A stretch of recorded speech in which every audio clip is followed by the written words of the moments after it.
Dito man kanina yung mga CIDG sir nagkuha sang informasyon. Mm. So karon sir gina-update nila kami nga so far sir 70% na karon ang ilang investigation sir. Mm.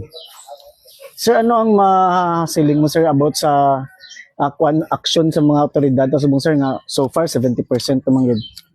So karon sir pasalamat man ako sir sa mga kapulisan naton sir nga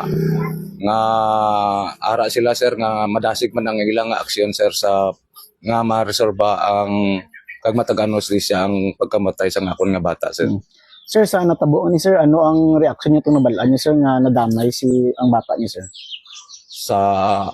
Sa amon sir, bertigi ka sakit na naman ginabatsag sir, especially sir panganay sa namon nga bata, nag-iisa sa nga babae.